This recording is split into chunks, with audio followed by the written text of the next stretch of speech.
रुक्मणी जी और कन्हैया जी भी हमारे बीच में आ गए हैं। अब कुछ ही देर में सुदामा जी भी हमारे बीच में आ जाएंगे। ये कथा श्रवण करते हैं।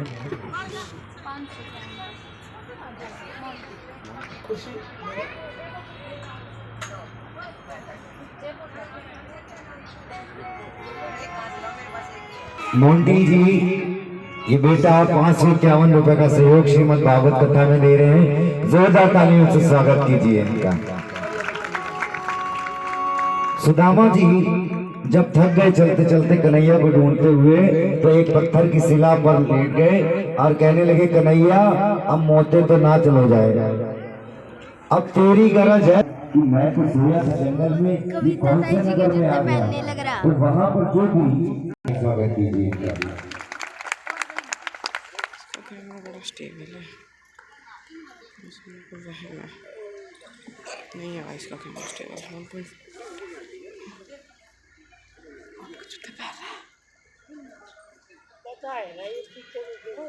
राधे राधे राधे राधे। महल कौन सा है?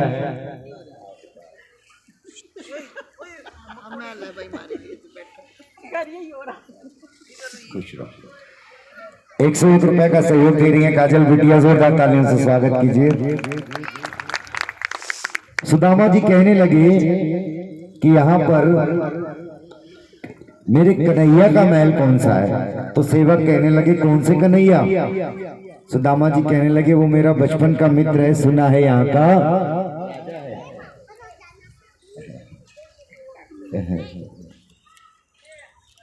इनका भाई स्वागत अपने आप कर दिया करो आप लोग तालियों से। मुझे बार बार बुलवाते हो, मेरा मुंह थक जाता है और मैं कथा भी सुनानी, थोड़े तो अपने पुत्र को दया दिया करो, है ना। कोई आया करे तो तालियां उसके चढ़ते ही आरंभ कर दिया करो। बोलिए राधे राधे। जब सेवकों ने सुना कि यहाँ के महाराज कहने लगे, वो तो श्री कृष्णचंद्र महाराज हैं द्वारिका के, कहने लगे भैया मुझे उसी के महल का रास्ता बता दो।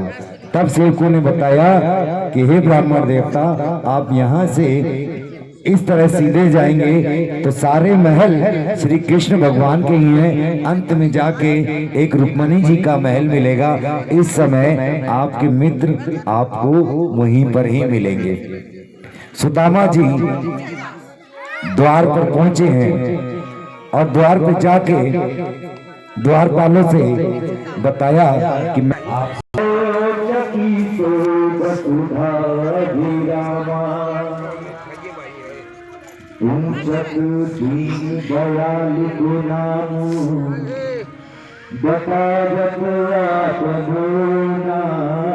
सुदामा चलना वो चलने।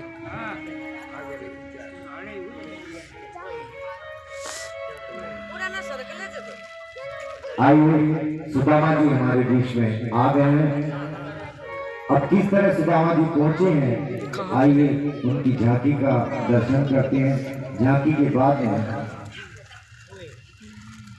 किस तरह कृष्ण और सुदामा की भेंट हुई, क्या क्या वार्ता हुई, आइए इस झांकी के बाद हम श्रवण करेंगे। बोलिए राधे राधे। बाकी बिहारी लाल की, कृष्ण कन्हैया लाल की, द्वारकाधीश भगवान की।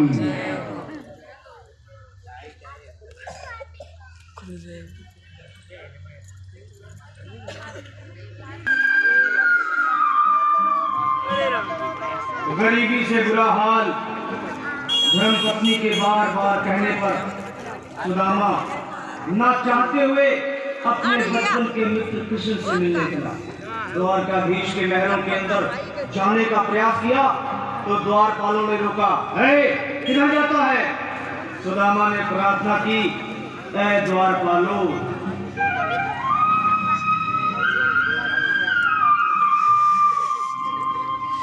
देखो देखो ये गरीबी का हाल, कृष्ण के दर पे विश्वास लेके आया हूँ। मेरे बचपन का यार है, मेरा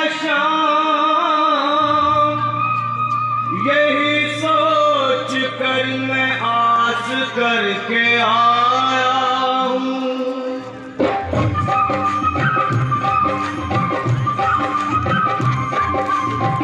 अरे द्वार पालो कन्हैया से कह दो, अरे द्वार पालो कन्हैया से कह दो कि दर पे सुदामा गरीब आ गया है, कि दर पे सुदामा गरीब आ गया है। भटकते भटकते न जाने कहाँ से, भटकते भटकते तालियां बजाइए नरसरावती के लिए।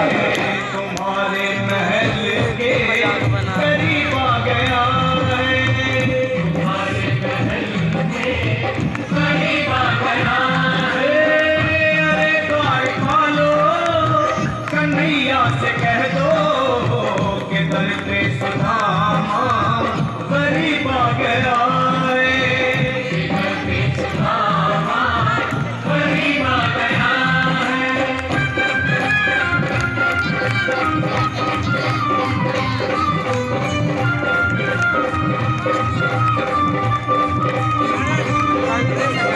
न सर पे है पगड़ी न तन पे है जामा, बता दो कन्हैया को नाम है सुदामा, बता दो कन्हैया को नाम है सुदामा, बता दो कन्हैया को नाम है सुदामा।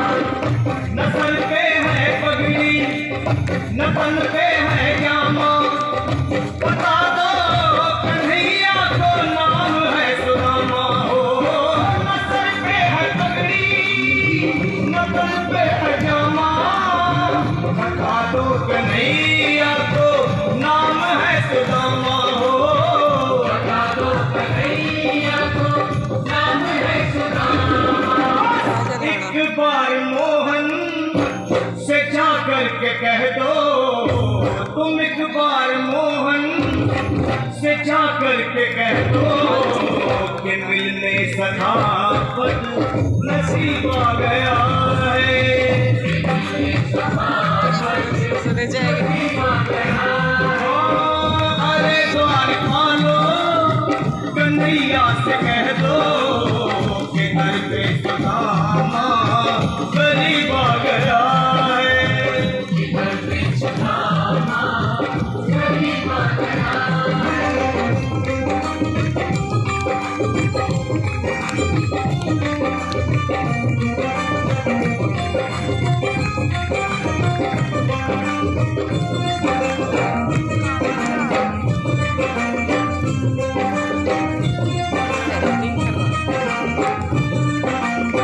सुनते ही दौड़े चले आए मोहन, दबाया गले से सुदामा को तालियां बजाइए, तालियां।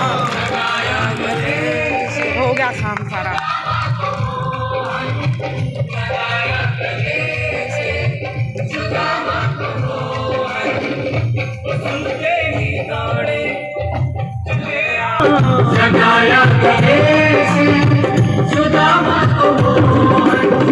हुआ रुक्मणी को बहुत ही अचंभा, हुआ रुक्मणी को बहुत ही अचंभा, ये मेहमान कैसा अजीब आ गया है, ये मेहमान कैसा अजीब आ गया है।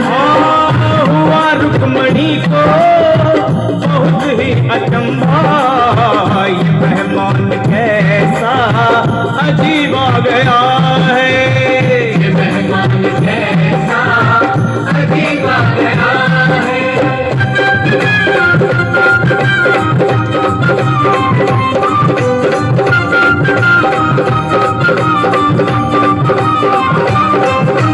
और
बोलिए राधे राधे। पहुंचे और अपने महल के अपने पास ले आए,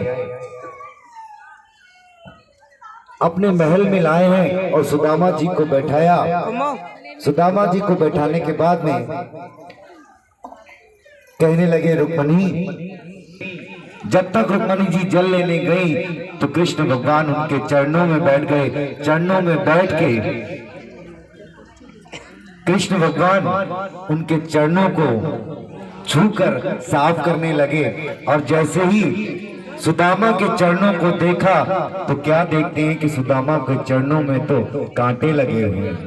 जैसे ही कृष्ण भगवान ने देखा कि भगवान के चरणों में कांटे लगे हैं, भगवान एक एक करके सुदामा जी के चरणों से कंटक निकालने लगे। और जब तक रुक्मणी जी आती जल लेके उनके लिए,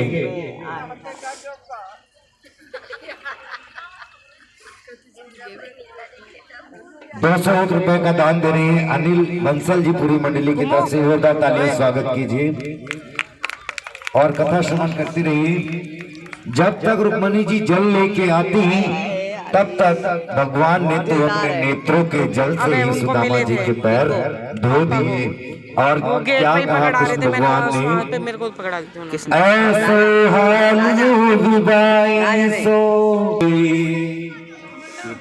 हाय महादुख पायो सखा, तुम आए इते ना किते दिन होए। देख सुदामा की दीन दशा, करुणा करके करुणा निधि रोए। पानी परात को हाथ छुए नहीं, नैनन के जल से पग धोए। जब तक रुक्मणी जी जल लेके आती, भगवान के नेत्रों ने, भगवान ने अपने नेत्रों से ही सुदामा के पैर धो दिए। और दोनों की आपस में बातें होने लगी। क्या कहते हैं कन्हैया जी, आइए सुनिए। सनी कन्हैया जी पूछने लगे कि मित्र इतने दिनों से कहाँ थे, आइए देखते हैं किस तरह दोनों आपस में वार्तालाप कर रहे हैं। आवाज खोलो, आवाज बढ़ाओ।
किस तरह कृष्ण भगवान ने पूछा। आइए इसी भजन को हम गाते हुए चलते हैं।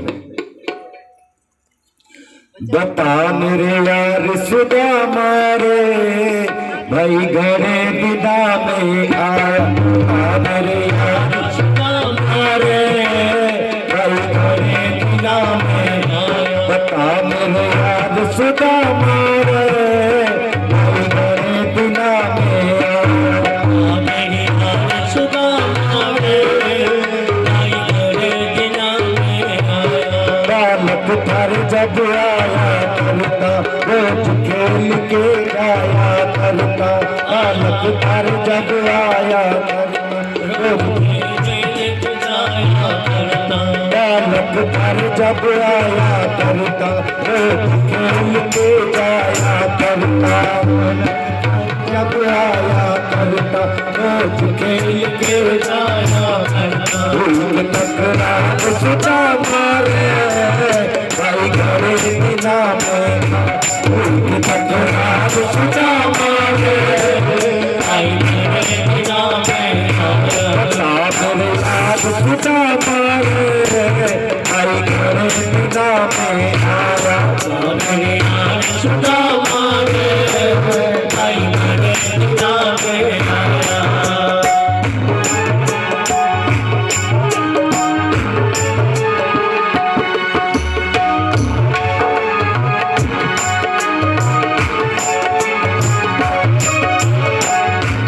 मैंने सुना दो तो तुम कहानी, क्यों कर पड़ गई तो कर खानी, सुना दो तो तुम कहानी, क्यों कर पड़ गई तो कर खानी।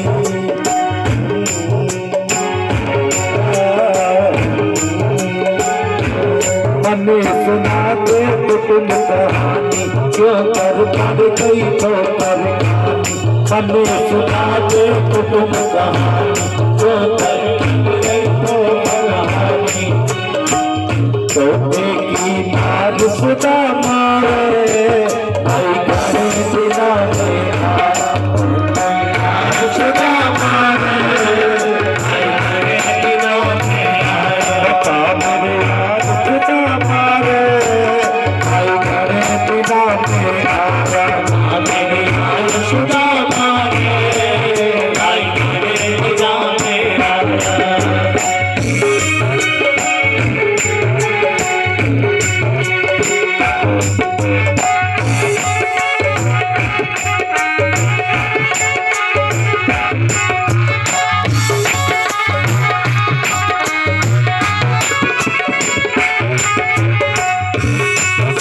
बच्चों का हाल सुनाते, खुश रानी की बात बताते, बच्चों का हाल बताते, खुश रानी की हाल बताते, सब बच्चों का हाल सुनाते, खुश रानी की बात बताते, बच्चों का हाल बताते, खुश रानी की हाल बताते, देखो हाथ गया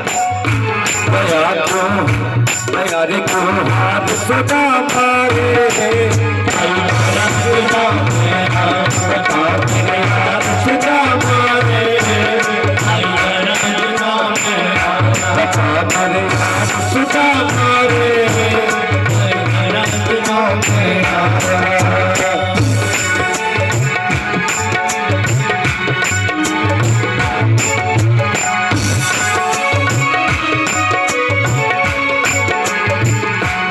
चाहिए घर तक पहले आना, इतना दुख नहीं पड़ता खाना, इतना दुख नहीं पड़ता खाना, चाहिए घर तक पहले आना, इतना दुख नहीं पड़ता खाना, चाहिए घर तक पहले आना, इतना दुख नहीं पड़ता खाना।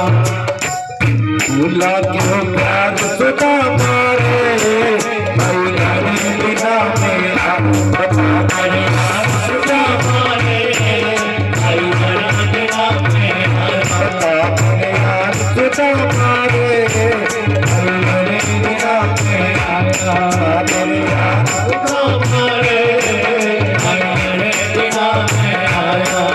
कोई आ गया ठीक वक्त पे, आजा बैठ जा मेरे तख्त पे, आ गया ठीक वक्त पे, आजा बैठ मेरे तख्त पे, कोई आ गया ठीक वक्त पे, आजा बैठ जा मेरे तख्त पे, आ गया ठीक वक्त पे, आजा बैठ जा मेरे तख्त पे, तेरी याद सुधा मारे भाई घरे बिना में आया, मेरे याद सुधा मारे भाई घरे बिना में आया, बता मेरे याद सुधा मारे भाई घरे बिना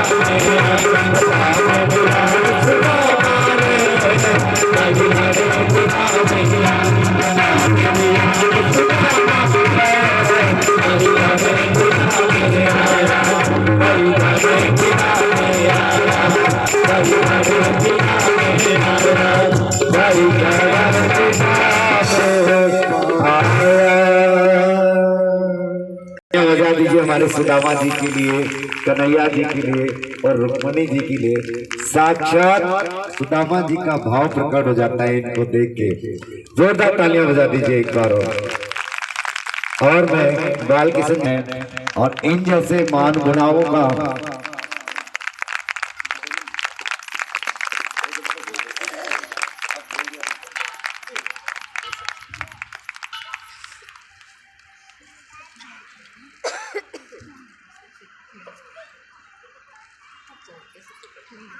बोलिए बाके बिहारी लाल की जय हो। आप सभी आए हुए श्रद्धालु भक्तगण, माताएं, बहनें और बड़े बुजुर्ग भाइयों, आप सभी का बहुत बहुत स्वागत। जो यहाँ पर श्रीमद् भागवत कथा का आयोजन चल रहा है, बड़े ही सुंदरता से हमारे श्री व्यास जी महाराज के मुखारविंद से अमृतमयी वाणी का आप श्रवण कर रहे हैं। इसके लिए आप सभी का बहुत बहुत धन्यवाद। हमारी ओर से सभी से आपसे यही अनुरोध रहेगा कि एक तो अपने घरों में हमारे बेटियां, हमारे बच्चे, उनको अच्छे संस्कार दें। जो कि आज जो व्यास जी सुना रहे हैं आपको, श्रीमद् भागवत कथा का रसपान करा रहे हैं, हमारा आपका दायित्व बनता है कि हम अपने बच्चों को अच्छे संस्कार दें। अभी कुछ ऐसे चल रहे हैं, अभी टीवियों पर आपने देखा होगा, कल परसों की घटना, कुछ विधर्मी लोग हमारे धर्म पर आघात कर रहे हैं, हमारी बहन बेटियों को विचलित कर रहे हैं। तो आप सभी से, माताओं से विशेषकर अनुरोध है और हमारी बहनों से, हमारी बेटियों से अनुरोध है, कृपया इनको अच्छे, हमारे सनातन धर्म का ये हमारे मूल जड़ है और बाकी सभी परमात्मा परमपिता श्री राधा कृष्ण जी की कृपा से आप सभी स्वस्थ रहें, यही कामना करते हैं और ऐसे ही धार्मिक कर्म कराते रहें और भगवान आप सभी की सभी इच्छाएं पूर्ण करें। जय श्री राधे राधे। जोरदार तालियों से स्वागत कीजिए।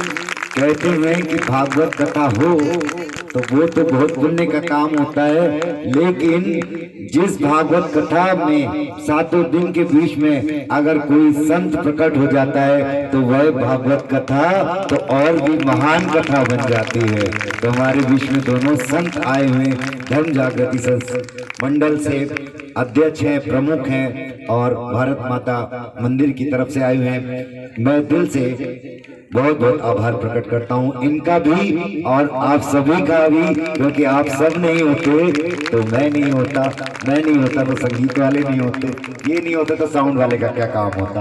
सभी एक दूसरे से जुड़े हुए हैं। बोलिए राधे राधे। आइए समय को देखते हुए कथा श्रवण करते हैं, क्योंकि समय भी हो रहा है।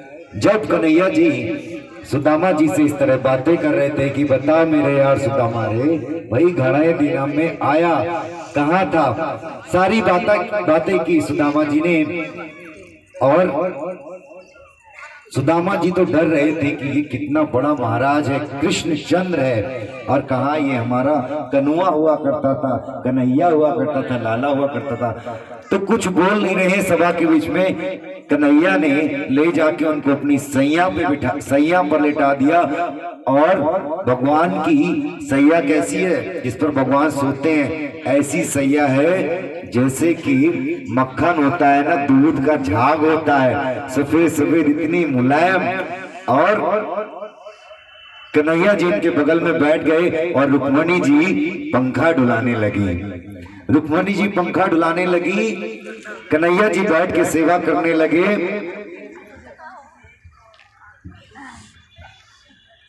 कन्हैया जी सेवा कर रहे हैं तो सुखदेव जी कहते हैं राजन देखो, लक्ष्मी जिसको साक्षात लक्ष्मी रुक्मिणी बनकर जिसको पंखा डुला रही हो, और लक्ष्मीपति नारायण श्री कृष्ण जिनके चरणों को दबा रहे हो, वो कहां से निर्धन होगा, कहां से गरीब होगा? बताओ, सुदामा से ज्यादा अमीर कोई हो सकता है? सुदामा से ज्यादा धनवान तो कोई हो ही नहीं सकता। अब दोनों की बातें चलने लगी। कन्हैया कहने लगे, अरे सुदामा जी, ये बताओ तुमने ब्याह करा या नहीं करा अभी तक? अब सुदामा कहने लगे, कन्हैया तो को कछु और बातें ना आवे या के अलावा? अरे बहू खड़ी है, कछु और बातें कर ले। कन्हैया कहने लगे, ना सुदामा, बचपन में तुम बैरागी बाबा बनने की बहुत बातें किया करते थे, इसलिए हम तुमसे पूछ रहे हैं आपने विवाह किया कि नहीं? तब सुदामा जी ने बताया कि हाँ, मेरा विवाह तो हो गया है कन्हैया। सुशीला नाम है तुम्हारी भाभी का, और तुम्हारी भाभी बिल्कुल नाम की तरह गुणवान है, और 2 बच्चे भी हैं। कन्हैया कहने लगे कि सुदामा जी, आपकी तो ये बात गलत है।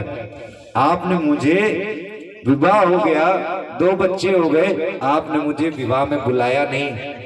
तो सुदामा ने आंखें दिखाते हुए, कन्हैया जब मैं यहाँ पे आया हूँ ना, तो मैं भी तेरी एक एक बात जान के आया हूँ। अरे मेरा तो एक विवाह हुआ, मैंने नहीं बुलाया, तेने तो 16,108 विवाह कर लिए, तूने तो मुझे एक बार भी नहीं बुलाया।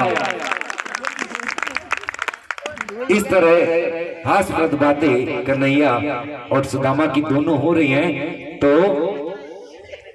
कन्हैया कहने लगे कि अच्छा, भाभी ने मेरे लिए कछु तो भेजो है गो।